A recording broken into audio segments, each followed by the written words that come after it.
ఇప్పుడే ఎన్గోల్డ్ బయర్స్ కి కాల్ చేయండి. మీ తాకట్టు బంగారం కష్టాలకి గుడ్ బై చెప్పండి. తర్వాత కమల్ హాసన్తో ఆయన జర్నీ అండి, ఇది ఒక పెద్ద ఇన్స్పిరేషనల్ స్టోరీ, పెద్ద ఇన్స్పిరేషన్. సార్ అమావాస్య చంద్రుడిలో తనకి తెలియకుండా తను వాళ్ళది పార్ట్నర్స్ అయ్యాడు కమల్ హాసన్. సంగీతం శ్రీనివాసరావు వర్క్మెన్షిప్ చూసి ఆయన పార్ట్ అండ్ పార్సల్ అయ్యాడు ప్రొడ్యూసర్గా అమావాస్య చంద్రుడికి. తర్వాత ఆయన చెప్పాలంటే సంగీతం శ్రీనివాసరావు గారికి చెప్పాలంటే పుష్పక విమానం అండి సార్. అసలు ఎవరికన్నా సాధ్యం అవుతుంది సార్. అసలు ఆ టైటిల్ అసలు మూకీ సినిమా నుంచి టాకీ సినిమాలకు వచ్చి చాలా అద్భుతంగా డైలాగులు ఎంజాయ్ చేస్తూ ఆ రోజుల్లో చేస్తూ ఉంటే అసలు డైలాగులు లేకుండా మూకీ సినిమా చేద్దాం అనేటటువంటి ఆలోచన ఎవరికి వస్తుందండి? పాసిబుల్ అసలు ఎంత ఇన్నోవేటివ్ థాట్ అండి అది. కమల్ హాసన్ పెట్టి ఈ సినిమా అసలు డైలాగులు లేవు, అసలు డబ్బింగ్ చెప్పక్కర్లేదు, ఎన్ని ప్రింట్లు అన్నది తీసి ప్రపంచం అంతా రిలీజ్ చేయొచ్చు, అలాగా చేశారు. అసలు అందులో సెన్స్ ఆఫ్ హ్యూమరు. ఒకసారి బాంబేలో రాజ్ కపూర్ గారిని కలిసి సంగీత శ్రీనివాస గారు చాలా సింపుల్గా చాలా హంబుల్గా ఉంటాడండి శ్రీనివాస గారు. ఎంత గొప్ప దర్శకుడో అంత సంస్కారి శ్రీనివాసరావు గారు. రాజ్ కపూర్ గారి దగ్గరికి వెళ్ళి, sir I'm Singeetam Srinivasarao from Madras, I'm directing films, my name is Singeetam Srinivasarao. Singeetam Srinivasarao, oh Pushpak, a love story between dead body, oh wonderful అని ఆయన్ని వాటేసుకొని సెకండ్ తీసుకుని రాజ్ కపూర్ అంతటి వాడు. సో ఆ విధంగా తర్వాత కమల్ హాసన్తో పుష్పక విమానమే తీశాడా, సొమ్మొక్కడు తీసి ఒక్కొక్కడు తీశాడు. తర్వాత మైకేల్ మదన్ కామరాజ్ తీశాడు. ఎంత అద్భుతంగా. తర్వాత కమల్ హాసన్ని బాగా వాడుకున్న వాళ్ళలో విశ్వనాథ్ గారు ఎలాగో సంగీత శ్రీనివాసరావు గారు అలాగా. కరెక్ట్. విశ్వనాథ్ గారి కన్నా ముందు ఆయన బాగా కమల్ హాసన్ని వాడుకున్నాడు. సో తర్వాత ఆ సెన్స్ ఆఫ్ హ్యూమర్. తర్వాత అండి పుష్పక విమానంలో ఎవడన్నా మర్డర్ చేయాలంటే కత్తి పట్టుకుంటాడు, కొంత మార్కెట్కి వెళ్ళి మంచి కత్తి కొనుక్కుంటాడు, దాన్ని బాగా నూరుతాడు, దానికి పాలిష్ పెడతాడు. ఐస్ కత్తి ఏంటండి? ఐస్తో కత్తి అంటే ఐస్ కత్తి పొడిస్తే పొడిచిన చోట ఉన్న తర్వాత అది నీరు అయిపోద్ది. సో ఆనవాళ్ళు ఏం దొరకవు అనమాట. అసలు ఎంత వండర్ఫుల్ థాట్ అది. తర్వాత ఆ విలన్ క్యారెక్టరు ఆ కత్తి ఐస్ కత్తి కదా, అది కరిగిపోకుండా ఒక దీంట్లో పెట్టుకుని కూల్ బాక్స్లో పెట్టుకుని తిరుగుతూ ఉంటాడు. సో ఆ విలన్ మీద ఎంత కామెడీ రన్ చేశాడు, కమల్ హాసన్తో ఎంత కామెడీ రన్ చేశాడు. నాకు పుష్పక విమానంలో బాగా నచ్చిన ఏంటంటే అండి, అమలు వస్తుంది కదా, అమలు వచ్చి ఆ షాపులో ఒక ఆర్నమెంట్ తీసి చెవికి పెట్టుకుంటుంది. చెవికి పెట్టుకుంటే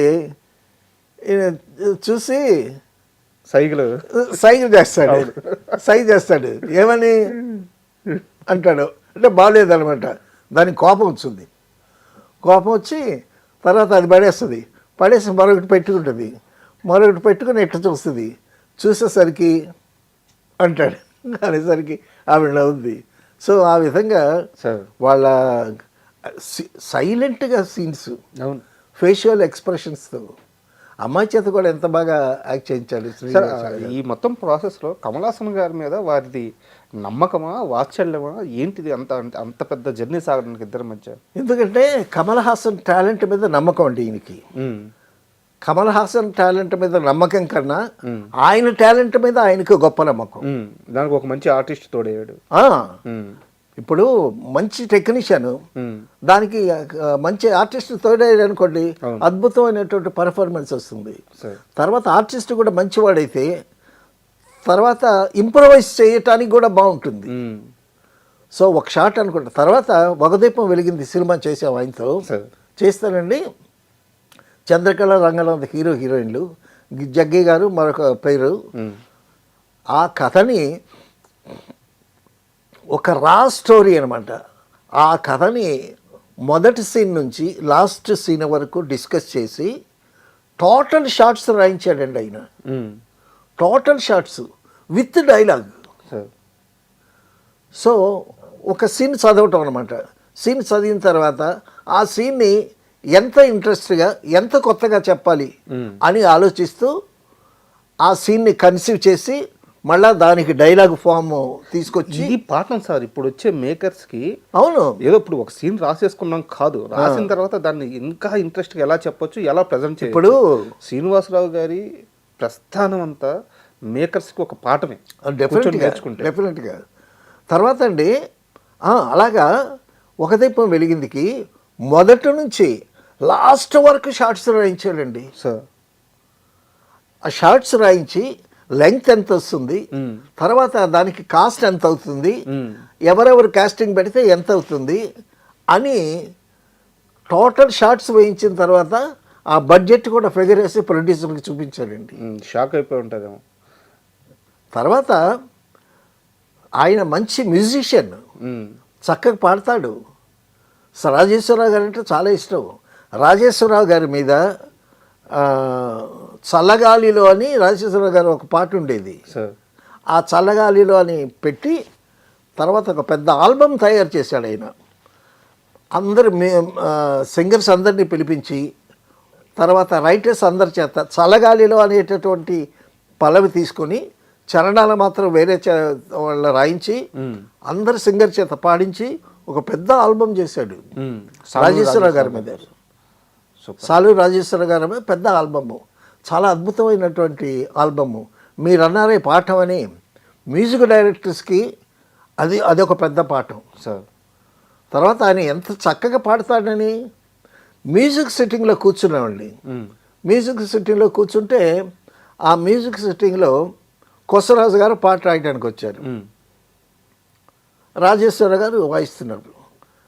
కొసరాజు గారు పాట రాశారు, ఒక పల్లవి రాశారు, ఒక చరణం రాశారు. పల్లవి బాగానే ఉంది, చరణం బాగానే ఉంది. ఈయన చరణంలో 2 లైన్లు తీసి దాన్ని పల్లవిగా సెలెక్ట్ చేశాడు. ఓకే. అందరి ఇలవెల్పులే తల్లి సుందర శుభమూర్తివే అని 2 లైన్లు. అందరి ఇలవెల్పువే తల్లి సుందర శుభమూర్తివే అనేటటువంటి 2 లైన్లు చరణం మధ్యలో ఉంటే ఆ 2 లైన్లు తీసుకొచ్చి పల్లవిగా పెట్టాడు. అంటే పాటకు పల్లవి ప్రాణం అంటాం కదా, కాబట్టి పల్లవి క్యాచీగా ఉండాలి, బాగా గబుక్కున అట్రాక్ట్ అవ్వాలి. సో సాహిత్యం మీద తర్వాత సంగీతం మీద అంత అద్భుతమైనటువంటి అవగాహన ఉన్నటువంటి వ్యక్తి అండి. అయితే ఈ ప్రయాణంలో బాలకృష్ణ గారితో కూడా అద్భుతమైన సినిమాలు చేశారు. అవునవునవును సార్. అసలు 369 కానీ భైరవదేవ్ అటువంటి సినిమా అండి, ఫోక్లోర్ సినిమా అది. అందులో పాతాళ భైరవులో ఆవిడ ప్రత్యక్షమై, దేవత ప్రత్యక్షమై నరుడా ఏమి నీ కోరిక అంటది. అది ఫేమస్ డైలాగు. అసలు ఆ సినిమా రిలీజ్ అయ్యేటప్పుడు అందరూ నరుడా ఏమి నీ కోరిక అని, అది చాలా ఫేమస్ డైలాగ్ అయిపోయింది ప్రజల నోళ్లలో. ఆ మాట తీసుకుని నరుడా ఓ నరుడా ఏమి కోరిక అని పాట పెట్టాడు ఆయన. అక్కడి నుంచి తీసుకున్నారు. అక్కడి నుంచి తీసుకుని మళ్ళా అదే ఛాయ్ కాకుండా మళ్ళా నరుడా ఓ నరుడా ఏమి కోరిక అని చిన్న మార్పుతో పాట చేయించాడు. ఎంత హిట్ అయింది. తర్వాత అండి కన్నడ రాజకుమార్ గారితో సినిమాలు చేశాడు, పెద్ద హిట్లు అక్కడ. కన్నడ రాజకుమార్ అక్కడ కన్నడ రాజకుమార్ గారితో ఒక్కొక్కసారి కన్నడ రాజకుమార్ గారి ఇంటికి ఇన్వైట్ చేసేవాళ్ళంట వీళ్ళని. ఎస్పెషలీ కన్నడ రాజకుమార్ గారి మిస్సెస్ ఇన్వైట్ చేసి కాఫీ టిఫిన్ పెట్టి రాజకుమార్ గారి ఇంట్లో ఖాళీగా, ఏమంటే రాజకుమార్ గారితో ఒక సినిమా తీయండి, ఆయన ఇంట్లో ఖాళీగా ఉంటే బాగాలేదు, మీ షూటింగ్ వస్తే చాలా యాక్టివ్గా ఉంటాడు ఆయన అని ఆవిడ చెప్పేదంట. మీ సినిమా తీయండి, సినిమా తీయండి. సినిమా తీస్తానండి, మంచి కథ దొరకాలి కదా లేవాడు ఆయన. అంటే వాళ్ళిద్దరు కాంబినేషన్ అయితే కరెక్ట్గా ఉంటుంది. తర్వాత కన్నడ కంటే రాజకుమార్ అంటే చాలా అయ్యో ఇది కదా, అక్కడ చాలా ఆరాధన కదా అక్కడ. మరి అటువంటి ఆయనకి ఎటువంటి కథ దొరకాలి. అవును. తర్వాత సింగీతం శ్రీనివాసరావు గారండి షూటింగ్ లేకపోతే ఇంట్లో ఖాళీగా కూర్చోడు, అసిస్టెంట్స్ అందరినీ పిలుస్తాడు. అసిస్టెంట్స్ అందరినీ పిలిచి ఇంటిలోనే కాఫీ టీవీలు భోజనాలు పెట్టి ఏదో ఒక సబ్జెక్ట్ మీద డిస్కస్ చేస్తూ ఉంటాడు. అప్డేట్ అవుతూ ఉండడం. ఆ,